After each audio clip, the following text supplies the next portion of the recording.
Integration Diary Part 2, The Great Retreat. Now that I say that, I feel like that name kind of leads it to be the retreat that I was on, but I mean like the withdrawal of forces, like the running, the maybe the great defeat, I don't know. Anyway, yes, so quick disclaimer before I get into it, very, very quick. I'm going to post these once a week, but I'm also going to start posting another video every week, just to let you guys know. So as long as I do these will come out, but I'm also going to be posting something else. So keep a lookout for that. If these integration diaries are not your thing, but you still want to spend some time with me, I will have other things coming out.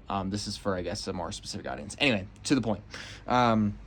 Yes, so where I left off last time is basically after that first night. It was a really long night for me, a lot longer than I feel like it was for most people, and I feel like because of my inexperience with the medicine, it sunk into me longer, and it also was stronger for me. And it's very possible it's just I didn't have the coping skills to deal with that level of experience with the medicine yet. So, yes. It kind of dragged on. I remember feeling the sunlight hit my face in the morning as the sun was coming up, and still getting up, and everyone was really done before the sun came up at all, before people were even thinking about the sun coming up. And as all that kind of set in, I had to get up and go and take a shower immediately because unfortunately during that ceremony I did soil myself, which is a very common experience, which is partially why I'm bringing it up. When people get extreme doses of psychedelics, and get overwhelmed, I've seen it happen to many people who have taken lots of psychedelics and people who have never taken them before. So although it's not super common, and you know, with greater vigilance of the people that are watching over, it doesn't have to happen, but sometimes you're so in it that you don't even think to say anything, and you're so disassociated from your body that you don't even know what's happening, which is what happened to me. So I got up and went to take a shower. That night, I really learned what the idea of psychosis was, at least in the plant medicine space. And the best way that I can kind of describe it is I wasn't experiencing anything. Things were happening to me.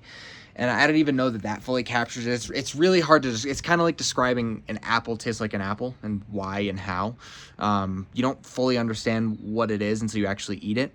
But yes, it's kind of like you're just complete disassociation from the body. Like things were happening to my body, not to me. I wasn't in my body, just things were happening to it.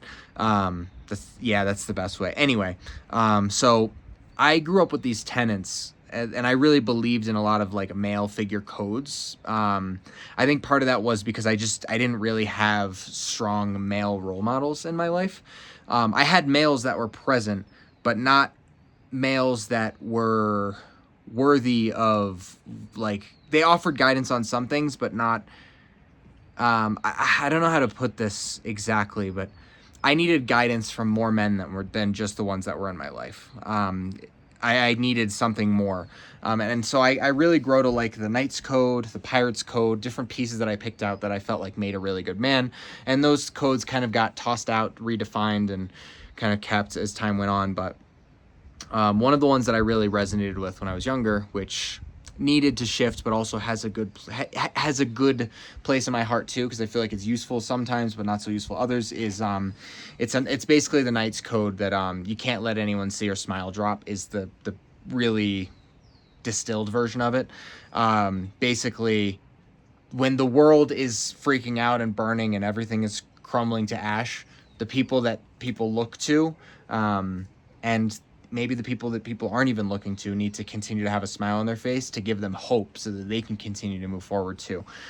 So that can really quickly devolve into toxic masculinity and stuff like that, where it's like, I never let anyone know my true emotions. I just pretend to be happy all the time, which in ways it did for me. But at other times, I really do think I was able to get a lot of people to rally on a lot of subjects and a lot of things that felt lost, just because I was able to keep that strong face, I guess.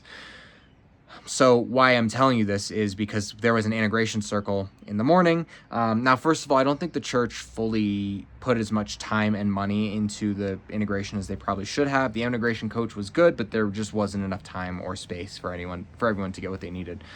But while I was at that integration circle, I kind of kept that same ideal where I didn't want everyone to know how much I had struggled the night before. I remember sitting there thinking, what am I going to tell these people?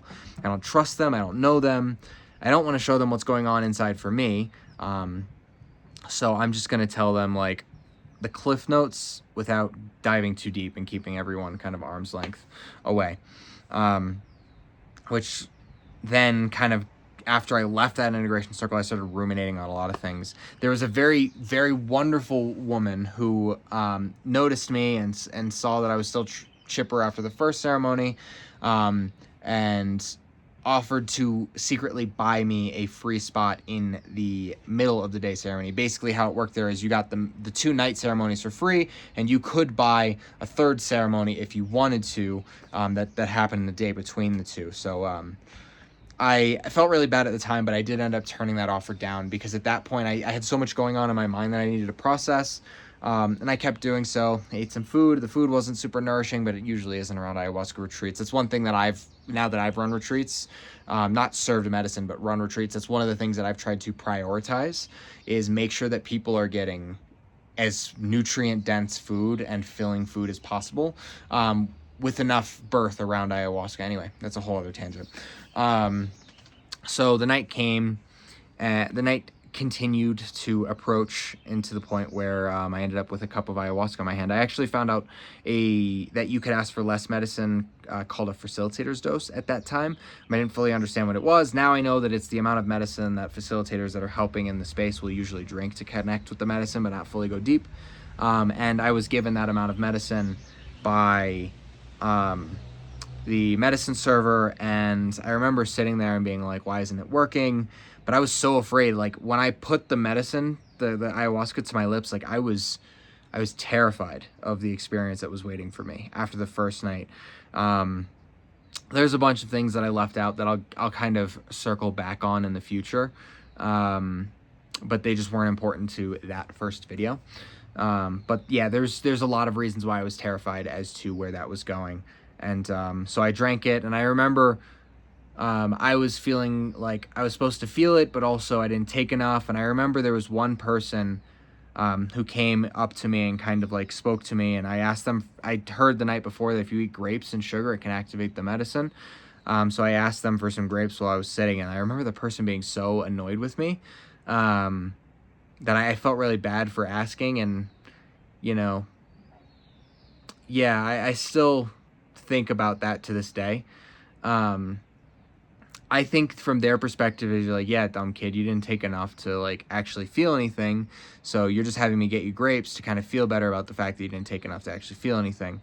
But I also, I was asking for a lesser dose. I was asking for grapes. That I didn't ask for a lot, but I was being a little bit more vocal the second night because I felt like I wasn't the first night and I needed help and didn't get it. So at least in that sense, I did learn a lesson.